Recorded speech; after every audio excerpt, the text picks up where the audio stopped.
Hey VC, what's up? It's me, yours truly. I am back to post a quick video here. This is just kind of a, can't really say vinyl challenge because the challenge is kind of officially over, even though I still have kind of been cutting back quite a bit on new purchases. So kind of a combination between vinyl challenge, what I've been listening to for the last week or so, as well as a few new finds that I have brought in. So without further ado, let me just kind of jump right into it. Let's start out with the a few CDs I bought, and then I'll go right into the vinyl. So I'll start off with what's playing in the background, which is this right here, Neil Lofgren's Acoustic Live. Been wanting to get this CD for quite some time and just was not willing to pay $10 for it. So I was patient and found a great one on eBay and just paid a couple of bucks for it, which was kind of nice. But I've been wanting this for quite some time. It's just, Neil's doing, just like it says, an acoustic live version of a lot of his different songs of a concert he did back in '97, I believe. But one of the main reasons I wanted to get this was for the song Keith Don't Go, the acoustic version. The best way to kind of describe this CD is this is one of those show off your systems type CDs.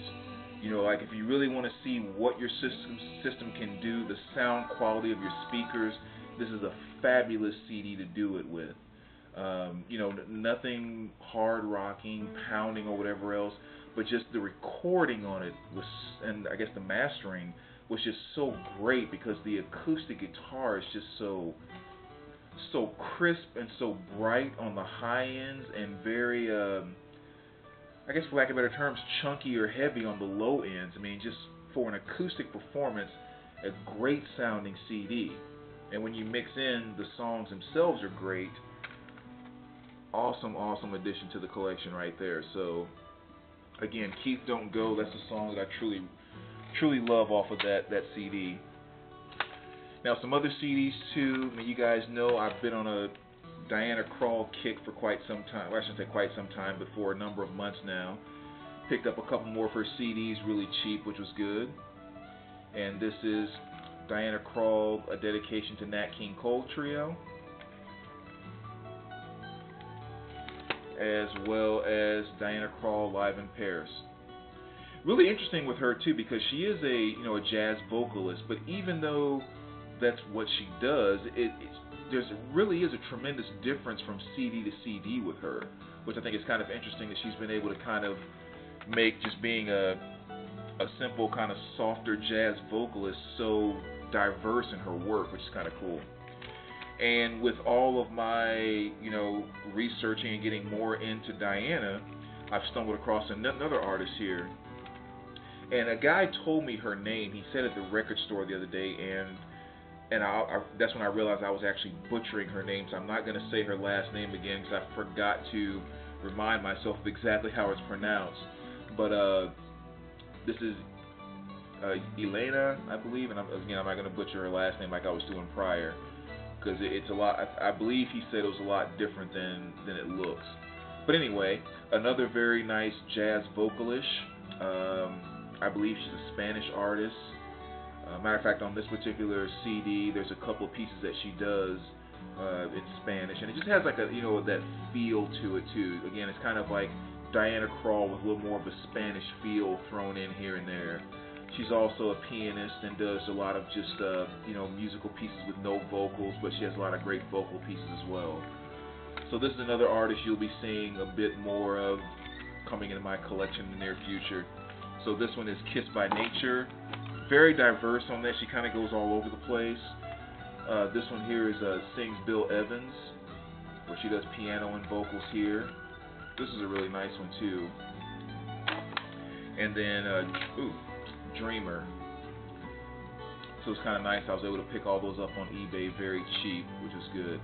Because again, as much as I like collecting CDs and like to get new artists by CDs and so forth, I'm just not willing to drop 10, 15 bucks on CDs. I can't do it. So until I can find those $2, $1, 50-cent deals on eBay, they tend to just go right on by.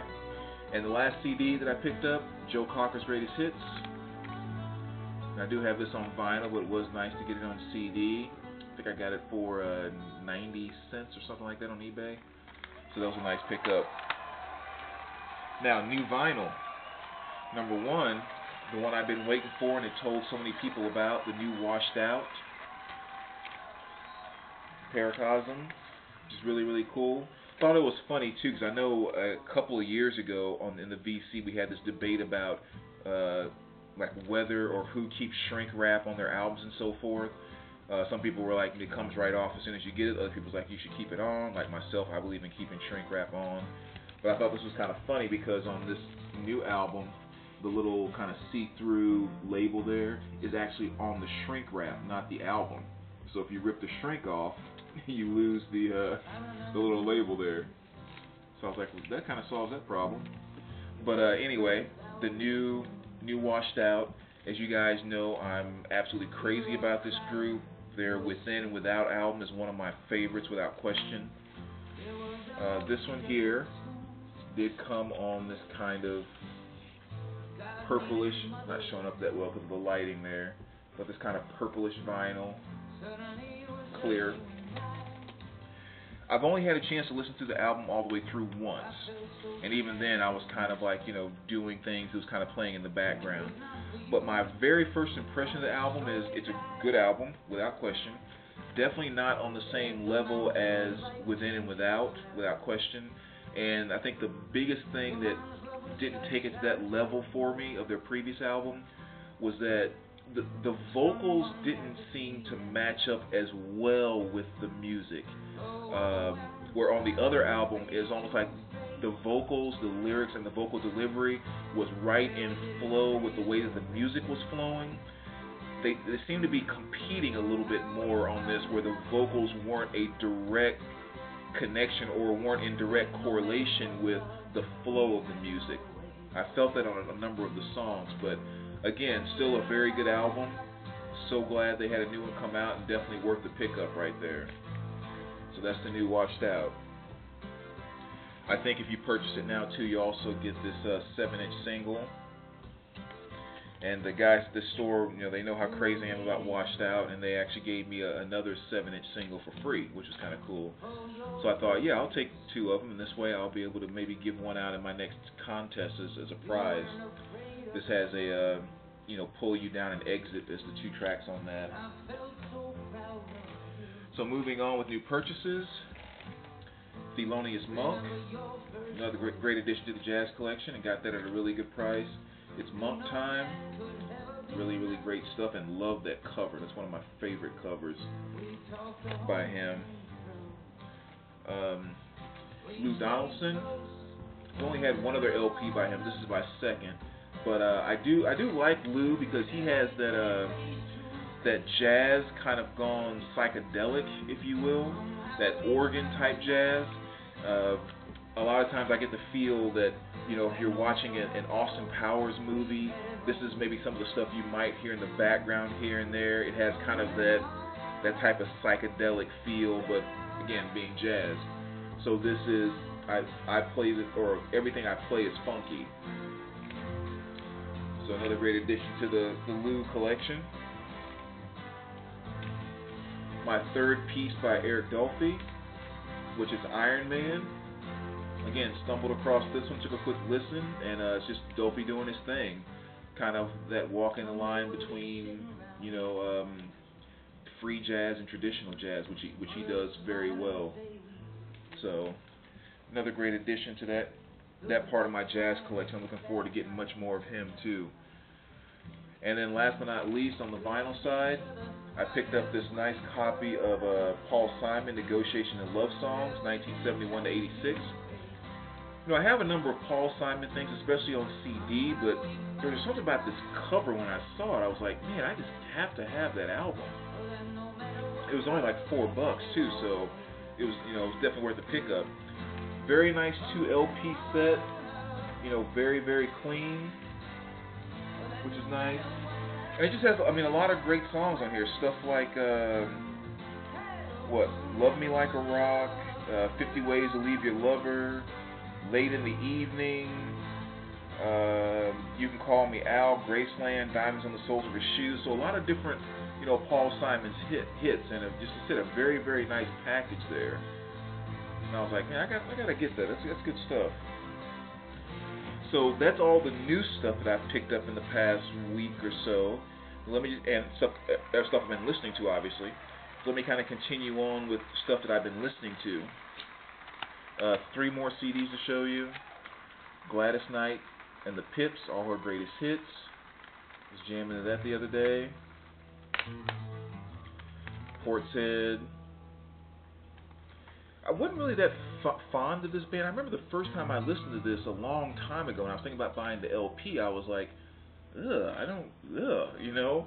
But I threw this on the other day, and I'm like, it's not half bad. I wonder what I heard back then, or what I didn't hear back then that I'm hearing now. It's really good stuff. The song playing in the background, by the way, that's Keith Don't Go, in case maybe you can hear it a little bit. Freddie Hubbard.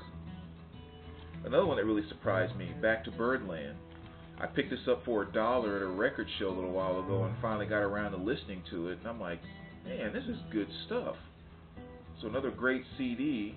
That was a great blind buy. Vinyl I've been listening to the past few days, actually. As I kind of mentioned, I've been on a Diana Krall kick, so I pulled out her Ragdoll. Glad Ragdoll, which is, you know, again, just some of her good stuff. Not to mention, you don't get tired of looking at her on that cover. She is absolutely beautiful. Beautiful voice, beautiful woman, the whole 9. You probably saw this in the background in one of my videos the other day, Pearl Jam. This is the live on 10 Legs. Nice 2 LP set, you know, great songs like Rearview Mirror and you know, Jeremy, just all the Pearl Jam classics there. So that was a nice spin. Also pulled out Black Mountain. Hadn't listened to this one in quite some time. So I've always find it interesting to listen to this album. It tends to start off kind of slow and then ends up taking you in a direction that, especially if you don't know the band, you just don't quite expect it to go. It's definitely one of those albums that kind of builds up as you go into it. So really cool stuff there. I watched the movie The Temptations the other day, so I got the urge to throw on a little Temptation. So Sky's the Limit by The Temptations. Very good stuff. You know, Just My Imagination, all kind of good hits there. And you know, I'm not a huge fan, especially of mid to late 90s and 2000s R&B. That's most of my R&B love goes early 90s, but mainly late 80s on back into the 60s and 70s. That's my true R&B love. But one album that is just absolutely fantastic, I never get tired of listening to this, is the soundtrack to Above the Rim. This was a fantastic soundtrack, and I love almost every single song on here. And again, it came out in 94, 95, something like that. So, you know, definitely some very, very good stuff there. I finally really sat down and went through and listened to all of Blessed by Lucinda Williams.